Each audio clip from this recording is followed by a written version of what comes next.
India और south Africa के बीच की ओडीआई सीरीज अब खत्म हो चुकी है और भारत ने वो सीरीज 2-1 से जीत ली है। अब बारी आती है T20 वर्ल्ड कप की।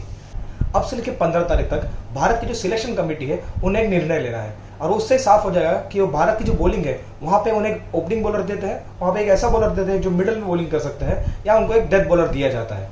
और इन सब की वजह है जसप्रीत बुमराह। जसप्रीत बुमराह इस T20 वर्ल्ड कप से बाहर हो चुके हैं और उन्हीं का रिप्लेसमेंट सिलेक्ट किया जाएगा भारत के सिलेक्शन पैनल की ओर से। और इसी डिसीजन के लिए उनके पास फिलहाल कौन से ऑप्शन है, हम आज उनके बारे में बात करेंगे। Hello and welcome back to Chendu's view. Jasprit Bumrah एक ऐसे बॉलर है जो पावर प्ले में भी डाल सकते हैं, जो बीच की ओर में भी डाल सकते हैं और डेथ में तो बहुत ही लीथल है। लेकिन उनके इंजरी की वजह से भारत की जो करंट सेटअप है वहाँ पे एक पोजीशन ओपन हो चुकी है।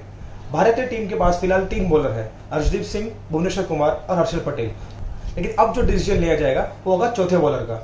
ये डिसीजन इसलिए इंपॉर्टेंट हो गया है क्योंकि भारत की जो करंट बॉलिंग है वो आखिर की ओर में बहुत ज्यादा रन कंसीड कर रहे हैं। भुवनेश्वर कुमार अपने लहर में नहीं दिख रहे और साथ ही में अर्शदीप सिंह और हर्षल पटेल दोनों एक इंजरी से रिकवर हो रहे हैं। अर्शदीप सिंह ने ठीक ठाक बॉलिंग की थी ऑस्ट्रेलिया के खिलाफ, लेकिन हर्षल पटेल ये एक दिक्कत बन चुके हैं भारत के लिए। इनके 4 ओवर एक तरीके से बहुत ही सेफ पीने जा रहे थे, खास करके डेथ ओवर्स में, क्योंकि आईपीएल में आरसीबी के लिए उन्होंने बहुत ही अच्छी बॉलिंग की थी। लेकिन इंजरी के बाद जो उनका फॉर्म चल रहा है वो भारत को बहुत ज्यादा दिक्कत दे रहा है। इनफैक्ट जो भारत और वेस्टर्न ऑस्ट्रेलिया के बीच जो वार्म अप मैच हुआ है वहां पर भी उन्होंने 4 ओवर में 47 रन दिए हैं। उन्होंने सिर्फ इस साल में इतने छक्के दिए हैं जितने जसप्रीत बुमराह ने अपने पूरी करियर में नहीं दिए हैं। इसलिए भारत के पास जो चौथा बॉलिंग ऑप्शन है उसमें 3 दावेदार हैं। पहला मोहम्मद शामी, दूसरा मोहम्मद सिराज और तीसरा उमरान मलिक। हम आज इन तीनों के बारे में बात करेंगे। हम शुरुआत करते हैं मोहम्मद शामी से। मोहम्मद शामी सबसे एक्सपीरियंस बॉलर है इस पूरे इंडियन टीम में, लेकिन इनका एक्सपीरियंस जो है वो टेस्ट और ओडीआई में है। T20 में बहुत ही कम एक्सपीरियंस है इनको। पिछले 1 साल में उन्होंने एक भी T20 इंटरनेशनल नहीं खेला है। उन्होंने सिर्फ खेला है आईपीएल और वहां पर भी उनकी जो बॉलिंग है वो शुरुआती ओवर में बहुत ही अच्छी रही है, लेकिन बीच के ओवर या फिर डेथ बॉलिंग में उन्हें भी मार पड़ी है। इसलिए अगर मोहम्मद शामी सिलेक्ट हो जाते हैं इस इंडियन टीम में तो ये साफ हो जाएगा कि उन्हें सिर्फ और सिर्फ ओपनिंग बॉलिंग के लिए यूज किया जाएगा और अर्शदीप सिंह को शायद फिर सेकंड हाफ में या फिर पावर प्ले के बाद ही बॉलिंग दी जाएगी। लेकिन मोहम्मद शामी के साथ जो दिक्कत है वो है मैच प्रैक्टिस की। पिछले 6 महीने में उन्होंने एक भी गेम नहीं खेला है। वो सिलेक्ट किए गए थे ऑस्ट्रेलिया और साउथ अफ्रीका की T20 सीरीज के लिए, लेकिन कोविड की वजह से वो उस सीरीज का हिस्सा नहीं हो पाए और तब से लेकर अब तक उन्होंने सिर्फ हल्की फुल्की प्रैक्टिस की है उनके होम टाउन में। उनके पिछले कुछ वीडियोस अगर आप देखेंगे तो उन्होंने थोड़ी बहुत प्रैक्टिस की है कैचिंग की और थोड़ी बॉलिंग प्रैक्टिस की, जहाँ पे वो बॉल को सिर्फ रिलीज कर रहे हैं, ना कि अपनी फुल फ्लैश बॉलिंग कर रहे हैं। तो अगर मोहम्मद शामी को सिलेक्ट किया जाता है तो भारत एक ऐसा बॉलर लेके जाएगा जिनका फिलहाल मैच प्रैक्टिस बिल्कुल भी नहीं है और शायद उनके पास कॉन्फिडेंस की भी कमी रहेगी। और भारत के पास ऑलरेडी एक ऐसा बॉलर है जिनका कॉन्फिडेंस काफी लो है, वो है हर्षल पटेल। तो अगर मोहम्मद शामी को हम इंक्लूड कर लेते हैं तो हम वही गलती करेंगे जो हमने पिछले साल के T20 वर्ल्ड कप में किया था। यहाँ पे अंडर परफॉर्मिंग और अनफिट प्लेयर्स को हम टीम के साथ लेके जाएंगे। दूसरा ऑप्शन है मोहम्मद सिराज। मोहम्मद सिराज ने पिछले 3 महीने में जिस तरह से बॉलिंग की है उन्हें सभी को इंप्रेस किया हुआ है। जिस तरीके से उन्होंने बॉलिंग की साउथ अफ्रीका के खिलाफ ओडीआई और T20 सीरीज में वो बहुत ही काबिल तारीफ है। खासकर T20 मैचेस में जहाँ पे डेथ बॉलिंग में सारे के सारे बॉलर पिट रहे थे, वहाँ पे सिर्फ और सिर्फ मोहम्मद सिराज ने अच्छी बॉलिंग की थी। 6 गेंदों में कम से कम 4 ऐसे बॉल थे जो उन्होंने परफेक्ट यॉर्कर डाले थे। एक ओवर में कोई भी बॉलर 1 या 2 खराब गेंद डाल सकता है, एज में भी रन आ सकते हैं, लेकिन उसके बावजूद मोहम्मद सिराज ने बहुत ही अच्छी बॉलिंग की थी।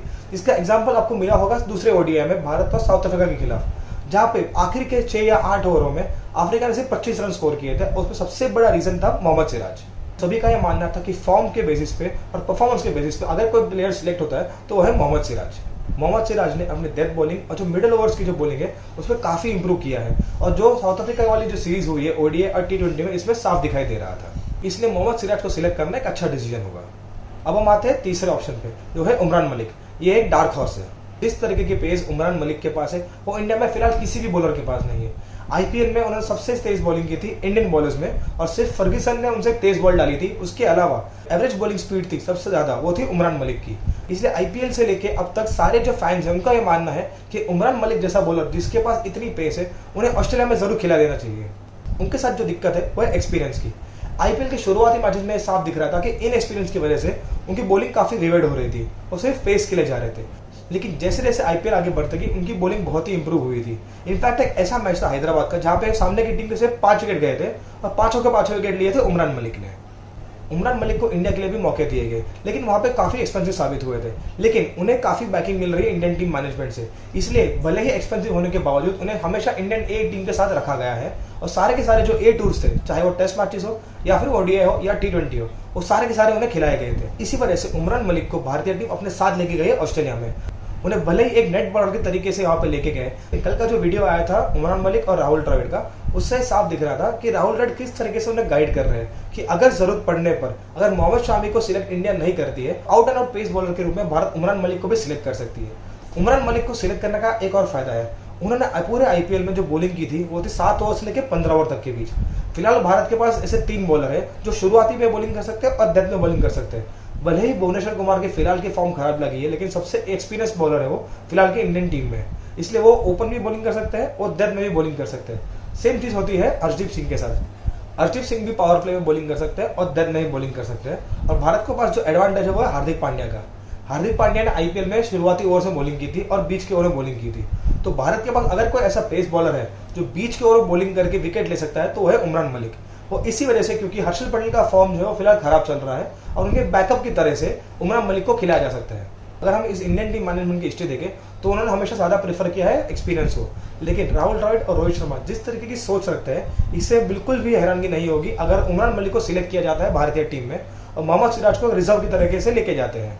मेरी पर्सनल फेवरेट सिलेक्शन है उमरान मलिक की, क्योंकि ऑस्ट्रेलिया में अगर भारत के पास अगर कोई चीज मिसिंग है, भारत की जो बॉलिंग अटैक है उसमें अगर कोई चीज मिसिंग है तो वो है out and out pace. Arshdeep Singh 140 plus डाल सकते हैं, भुवनेश्वर कुमार 130-135 तक डाल सकते हैं और हार्दिक पांड्या 135 के ऊपर डाल सकते हैं। लेकिन अगर भारत के पास कोई ऐसा बॉलर है जो कंसिस्टेंटली 145 या उसके ऊपर डाल सके तो वह है उमरान मलिक। उनके बाउंसर्स और उनकी जो पेस है उससे पाकिस्तान, अफगानिस्तान, न्यूजीलैंड इन सारी टीमों को हरा सकते हैं। भारतीय टीम के पास सिर्फ 15 तारीख तक का टाइम है जहां पे उन्हें डिसाइड करना रहेगा कि उनका 15वां प्लेयर कौन है। उसे काफी क्लियर भी हो जाएगा कि उनकी सोच है, उनकी अप्रोच किस तरह से रही है उस सिलेक्शन के पीछे। लेकिन जो भी डिसीजन लिया जाएगा हम इस टीम को बैक करेंगे और एक्सपेक्ट करेंगे कि ये टीम वर्ल्ड कप जीत के लाए भारत के लिए। कल के वीडियो में हम बात करेंगे लेफ्ट आर्म पेसर्स और लेफ्ट आर्म स्पिनर्स के बारे में, जो फिलहाल काफी फैशन में है। तब तक के लिए please like and share this video and subscribe to this channel.